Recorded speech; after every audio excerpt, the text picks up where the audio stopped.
Hello बच्चों, आज हम अकाउंटिंग फॉर पार्टनरशिप फर्म्स का एक टॉपिक कमीशन टू पार्टनर्स देखने वाले हैं। बच्चों, कमीशन टू पार्टनर्स हमारे लिए एक एप्रोप्रिएशन ऑफ प्रॉफिट होता है, मतलब डिस्ट्रीब्यूशन ऑफ प्रॉफिट होता है। चार्ज अगेंस्ट प्रॉफिट नहीं होता।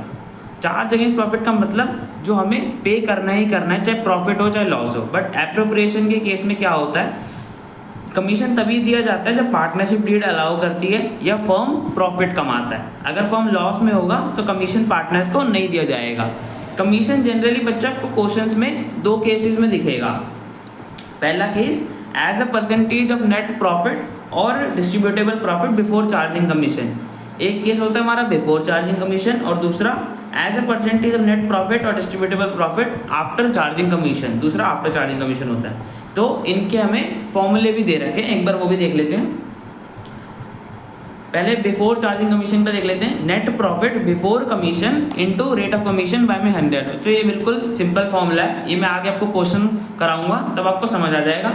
और दूसरा आफ्टर वाले में हमारा सेम फॉर्मूला बिफोर वाला, बस हम डिनोमिनेटर में 100 प्लस रेट ऑफ कमीशन लिख देते हैं। तो ये हमने रेट क्यों ऐड करा ये आपको और क्लियर हो जाएगा जब मैं क्वेश्चन कराऊंगा। तो देखते हैं, सबसे पहले वही क्वेश्चन देख लेते हैं। तो बच्चों ये है वो क्वेश्चन। एक्स और वाई दो पार्टनर्स है एक बिजनेस में।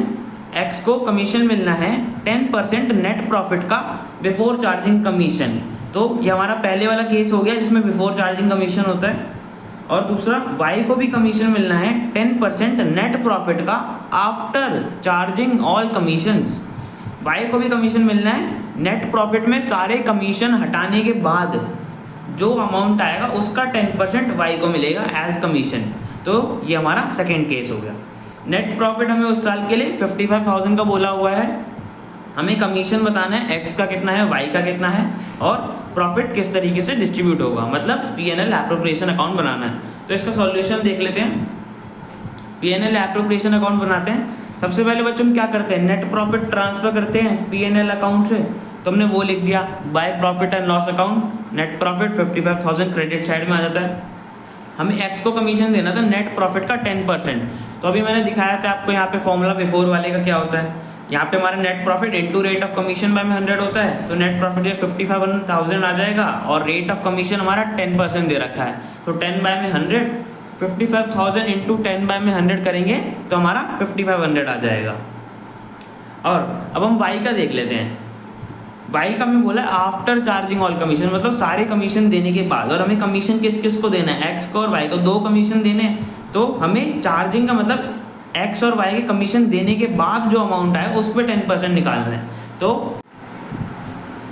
तो बच्चों हमारा नेट प्रॉफिट 55,000 दे रखा था, उसमें से हमने एक्स का कमीशन जो कि हमारा 5500 आया था, हमने उसे उसमें से माइनस कर दिया। तो हमारे पास प्रॉफिट बिफोर वाइज कमीशन आ जाएगा जो कि हमारा 49,500 आएगा। 55,000 में से 5500 को माइनस करने पे हमारे पास प्रॉफिट बिफोर वाइज कमीशन 49,500 आ जाएगा। अब इसमें से हमें वाई का कमीशन भी पे करना है, बिकॉज क्वेश्चन में आफ्टर चार्जिंग ऑल कमीशंस बोला है। तो वाई का कमीशन भी पे करना है और पे करने के बाद जो प्रॉफिट आएगा वो आएगा हमारा प्रॉफिट आफ्टर वाइज कमीशन। मतलब अब हम सारे कमीशन दे चुके हैं, ये वाला फाइनल प्रॉफिट है जो डिस्ट्रीब्यूट होगा दोनों पार्टनर्स के बीच में। इसमें से अब हमें कोई कमीशन नहीं देना। तो बच्चों हम वाइज कमीशन हम तभी निकाल सकते हैं जब हमें प्रॉफिट आफ्टर वाइज कमीशन पता हो। बिकॉज हमें क्वेश्चन में क्या बोला है कि सारे कमीशन देने के बाद जो प्रॉफिट आएगा उसका हमें 10% वाई को कमीशन देना है। तो हम तभी निकाल सकते हैं जब हमें इसका अमाउंट पता हो, बिकॉज इसी का 10% है वाई का कमीशन। और प्रॉफिट आफ्टर वाइज कमीशन हम तभी निकाल सकते हैं जब हमें वाई का कमीशन पता हो, बिकॉज इसमें से ये माइनस करके तभी हमारे पास आएगा प्रॉफिट आफ्टर वाइज कमीशन। तो हम इसको और सिंपल करने के लिए इसे लेट कर लेते हैं। हमने प्रॉफिट बिफोर वाई का कमीशन को x% लेट करा और प्रॉफिट आफ्टर वाई का कमीशन को 100% लेट करा। मतलब वाई का कमीशन देने से पहले जो प्रॉफिट था उसको हमने x% मान लिया। इसमें अब हम x का कमीशन दे चुके हैं और हमें वाई का अभी तक पे नहीं करा, वो पे करना है।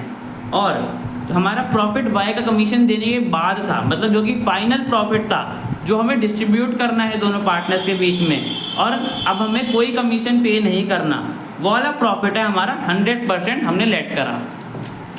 तो जो हमारा प्रॉफिट बिफोर वाइज कमीशन है, मतलब हमने वाई का कमीशन नहीं दिया, उससे पहले का प्रॉफिट, उसमें से हम वाई का कमीशन माइनस कर देंगे तो हमारे पास आफ्टर वाला प्रॉफिट आ जाएगा। बच्चों कौन से वाला? आफ्टर वाई का कमीशन देने के बाद जो हमारा प्रॉफिट आएगा वो वाला प्रॉफिट, जो हमारा फाइनल प्रॉफिट है, उसमें से हमें किसी को कुछ पे नहीं करना, कोई कमीशन पे नहीं होगा, हमें बस डिस्ट्रीब्यूट करना है उसे दोनों पार्टनर्स के बीच में।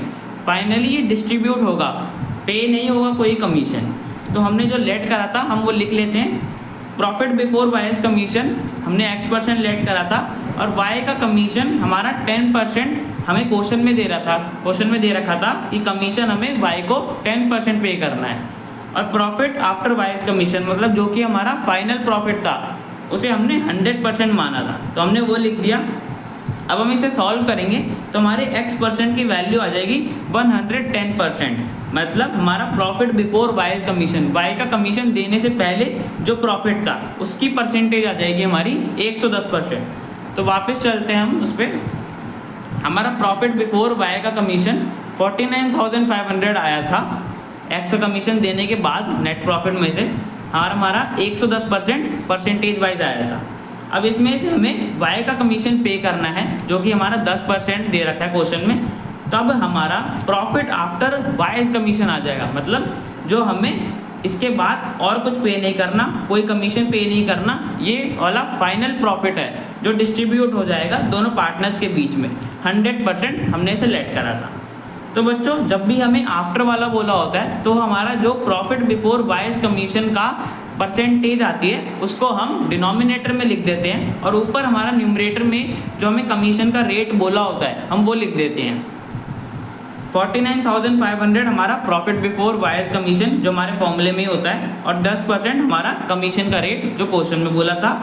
110 मैंने आपको बताया जो हमारा प्रॉफिट बिफोर वाइज कमीशन का रेट आता है हम उसको लिख देते हैं।